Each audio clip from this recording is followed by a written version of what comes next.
will talk shortly about the indigenous peoples recognition in Russia and how this problem can be applied to recognition of indigeneity of being indigenous in the Russian context. So another problem is that people, the members of the group, they're not agents of their own recognition because the state, as the site of domination, it recognizes people as, for example, indigenous. And there are actually two different approaches that I have been studying. So the first approach is specifically the processes that I was talking about. So it's the recognition from above. So meaning that the state, it's somewhere above people who are below. So this within the very much hierarchical system where the state is at the top and people are at the bottom, and they're just the recipients of the actions of the state. So these recognition, processes of recognition, they defined as the recognition from above, because the action comes from above. But there is also another approach, and it's very interesting. It's the approach of recognition from below. So it means that people from these marginalized, minoritized groups, they actually have the agency to self-recognize, like let's say as indigenous people. And most importantly, these people can recognize other people as indigenous, for example. So, and this is extremely important for the minority politics, for the politics on the margins, or the identity politics in general, because these politics of recognition actually very much legitimize and impact the politics itself. So meaning that, for example, if I am recognized as indigenous within the nation state, so the actions that I will do, the activism that I will be involved in, they will be also considered as indigenous politics. So it's essentially the politics of recognition, the recognition in itself.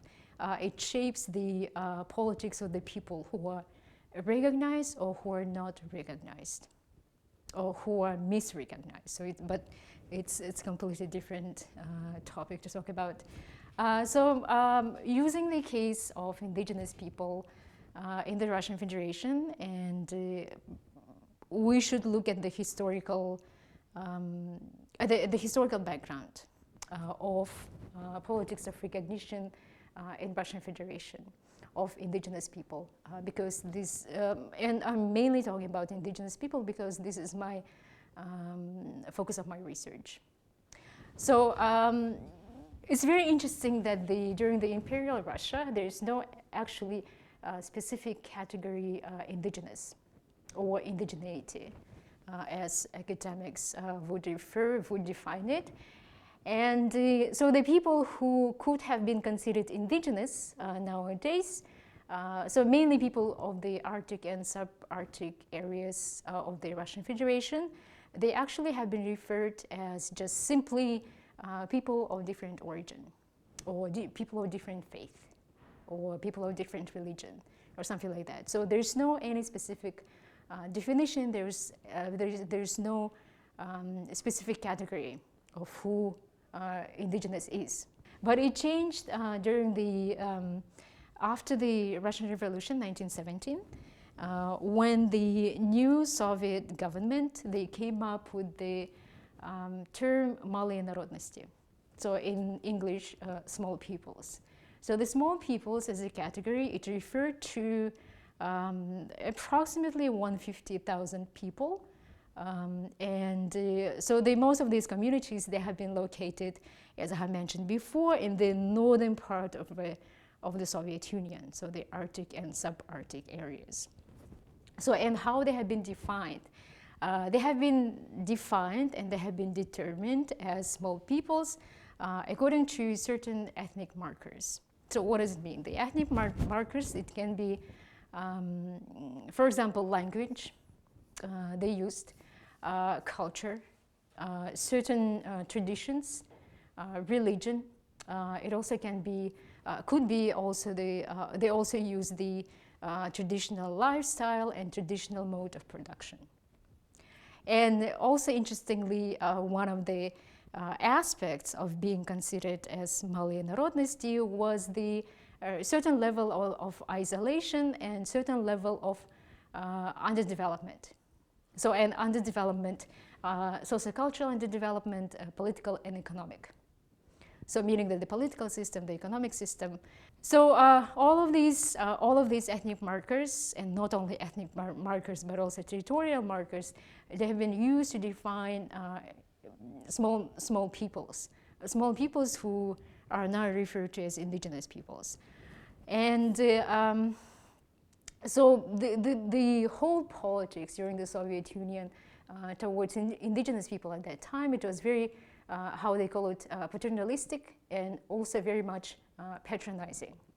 So meaning that the indigenous people at that time and indigenous communities, they had to be developed. They had to be developed and they had to be civilized because they were considered as the stage of savagery or semi-savagery. So they had to be civilized in order to become the worthy citizens of the new Soviet state, of the new Soviet regime. So it actually, this kind of attitude didn't change much from the 1920s, from the Soviet Union times, but so it kind of like continued during the post-Soviet times. However, the category changed. I believe in 1993, the new Russian government, the new post-Soviet government, they came up with the category indigenous. And it was really interesting how they used it, how they created that, how they constructed this category. This category was actually adopted from the international category of indigenous that has been existing for a long time. It has been adopted from the international category of indigenous or indigeneity. And, but with two different, very specific notions. So the first one was two very specific differences. So the first difference was that the international understanding of being indigenous was that the indigenous, internationally understanding indigenous community had to have certain history of colonialism. But in 1990s, the Russian government, they argued that most of the indigenous communities in Russia, they didn't experience any colonialism. So the colonialism part was taken out.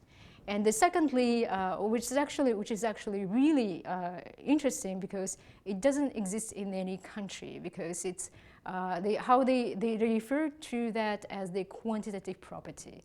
What does it mean? It means that in order to be recognized as indigenous in the Russian context, the group has to be no more than 50,000 people. And this number is, the history of this number, of this numerical politics is actually quite interesting. At that time, in the beginning of the 1990s, when they came up with this number, it was a very convenient number because the largest indigenous group at that time, Ninets, it was around 35,000 people. And the larger ethnic minority group, which I think it was Altaians, it was 65 or 62,000 people. So they found something, the number in the middle. So it had some certain space for growth for the largest indigenous group at that time, Ninets, because, you know, like they had some time to grow from 35,000 to 50,000, right? So it had to take like a certain amount of time. So, but of course, this number is supposed to change, was supposed to change. It was just a flexible, convenient number at that time. But so far, it hasn't changed. And it's actually, some scholars, they argue that this is a very interesting, a very political strategy of the Russian government, of the current Russian government. Okay, and another other criteria which are also really important to consider is that the person has to lead a traditional lifestyle and practice traditional mode of production, the reindeer herding, trapping, fishing, hunting, etc., and also self-identify as a separate ethnic group.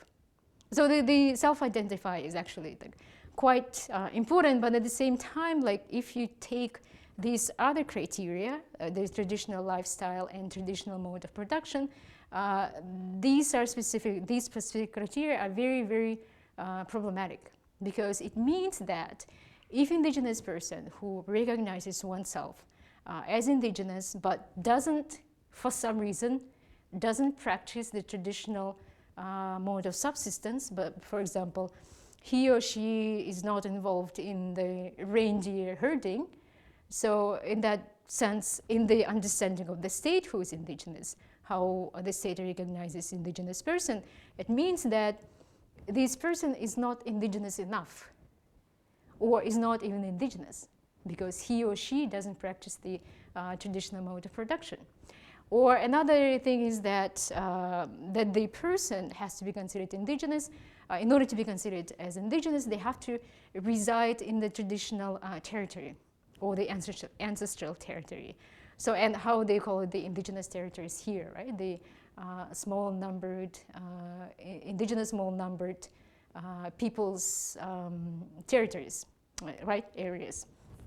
So, if the person, again, for some reason, decides to go to another area, or for example, yeah, I'm finishing. So, for example, move from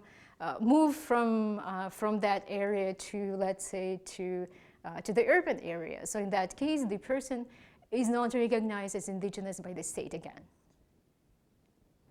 So again, so what I talked about before about the problem of essentialism and problem of the ethnic boxes and the fixedness of who can be recognized as indigenous in the and it's not only in the Russian context, but any country's context.